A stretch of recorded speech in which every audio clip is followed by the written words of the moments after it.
Hi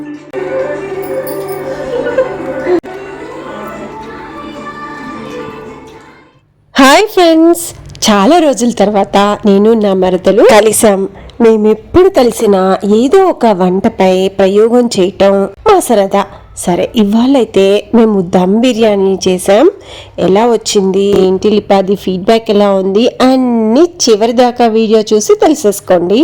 సరే, మరి వీడియోలోకి వెళ్తే, వాష్ చేసి పెట్టుకున్నటువంటి చికెన్లోకి పెరుగు, ఉప్పు, పసుపు, ధనియా పొడి, అల్లం వెల్లుల్లి పేస్ట్, మిర్చి పౌడర్, ఆయిల్, కొద్దిగా నిమ్మరసం, కరివేపాకు వేసి 2-3 గంటలు మ్యారినేట్ చేసి పెట్టుకున్న చికెన్ ఇది.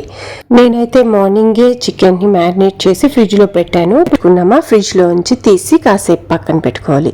ఈలోపు మనము ప్యాన్లోకి ఆయిల్ వేసుకొని రెడ్ ఆనియన్స్ని నేను చూపించిన విధంగా ఇలా తయారు చేసుకోవాలి.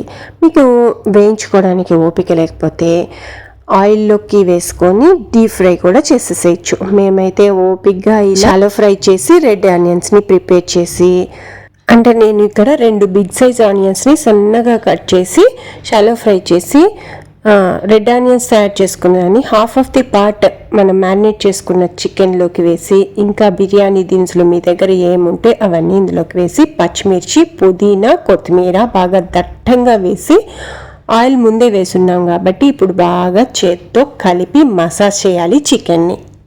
ఇలా చికెన్ కలిపి పక్కన పెట్టుకుందాం. ఈలోపు బియ్యంని కడిగి కాసేపు నానబెట్టుకోవాలి. నేనైతే ఇక్కడ 1.5 kg చికెన్కి 1/2 kg బియ్యం వేసాను. తర్వాత మనం కొద్దిగా వాటర్ని తీసుకొని, అంటే బియ్యం మునిగేలాగా వాటర్ని తీసుకొని, దీనికి ఏం వాటర్కి కొలత అవసరం లేదు. ఇందులోకి మసాలా దినుసులు, పచ్చిమిర్చి, తగినంత ఉప్పు, ఆయిల్ అన్నీ వేసి నానబెట్టుకున్న వాటర్ని కూడా ఇందులోకి వేసి కాసేపు మరగనివ్వాలి. ఇలా మరుగుతున్నప్పుడు మనం నానబెట్టుకున్నటువంటి రైస్ని ఇందులోకి వేసేసి రైస్ని హాఫ్ బాయిల్ చేసుకోవాలి. రైస్ బాయిల్ అయ్యేలోపు ఒక మందపాటి ఇంకా వెడల్పుగా ఉండేటటువంటి ఒక గిన్నెని తీసుకొని ముందుగా గ్రీస్ చేసుకోవాలి, ఆయిల్తో కానీ గీతో కానీ. తర్వాత మనం మ్యారినేట్ చేసి పెట్టుకున్నటువంటి చికెన్ని అడుగున ఇలాగా వేసేసేయాలి. నీట్గా సర్దుకోవాలి నేను చూపిస్తున్న విధంగా.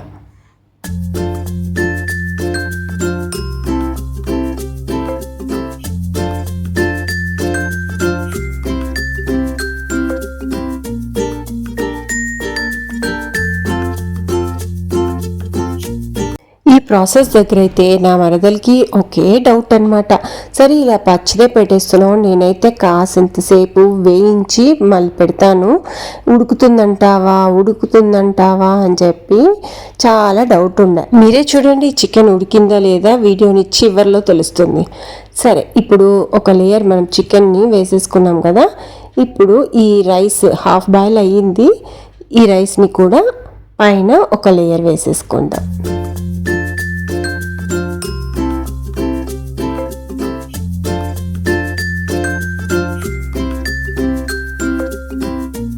ఇలా చికెన్ని ఫస్ట్ లేయర్గా వేసుకొని దానిపైన ఒక లేయర్ రైస్ వేసిన తర్వాత మనం రెడ్ ఆనియన్స్ ముందుగా తయారు చేసి పెట్టుకున్నాం కదా, హాఫ్ ఆఫ్ ది మిగిలి పెట్టాం కదా, దాన్ని ఇందులోకి వేసేసేయాలి.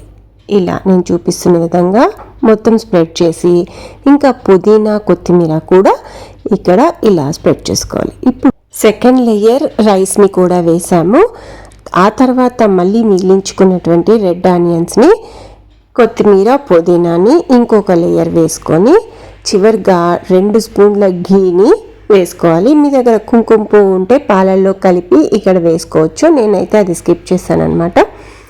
సో అలా చేసి తర్వాత ప్యాన్ ముందుగానే పెట్టి ప్యాన్ మీద ఈ బిర్యానీ గిన్నెని పెట్టేసి పైన మూత పెట్టి మనం వాటర్ ఉంచుకున్నాం కదా, ఆ వాటర్ని పోసి వెయిట్ కింద పెట్టేసేయాలన్నమాట. ఇక్కడ మేము పిండి కూడా ఏం పెట్టలేదు. ఒక 2 minutes పాటు హై ఫ్లేమ్లో పెట్టాలి, ప్యాన్ వేడెక్కే వరకు. ఆ తర్వాత కాసేపు మీడియం ఫ్లేమ్లో ఉడికించుకొని మధ్యలో ఓపెన్ చేసి మనం గంజి కొంచెము ఇలా జల్లుకొని మళ్ళీ మనం మూత పెట్టి ఇంకో 1/2 hour పాటు మళ్ళీ ఉడికించుకోవాలి. మొత్తంగాను 50 మినిట్స్ దాకా ఉడకాలి, ఇలానే సిమ్లోనే. చూసారా, ఇప్పుడు రెడీ అయిపోయింది. ఎలా ఉంది, అడుగున ఉడికిందా లేదా, మరదలి డౌట్ తీరిందా లేదా, టేస్ట్ ఎలా కుదిరింది, సర్వ్ చేసి ఇంటిల్లిపాదికి పెట్టి మనం ఫీడ్బ్యాక్ అడుగుదాం. సరే, చూసారా చికెన్ అయితే జ్యూసీగా సాఫ్ట్గా చాలా టెండర్గా ఉడికింది అని చెప్పింది అనమాట.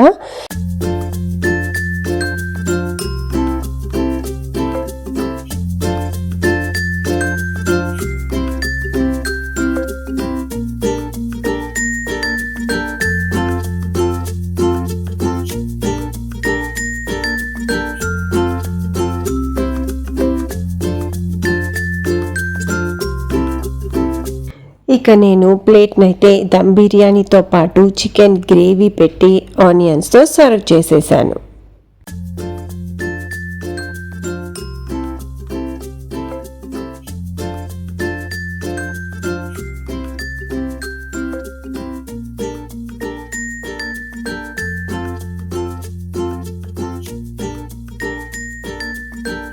అదండి విషయం. మా దమ్ బిర్యానీకి 10/10 గ్రేడింగ్ ఇచ్చారు. మీరు ఒక్క లైక్ చేయరా?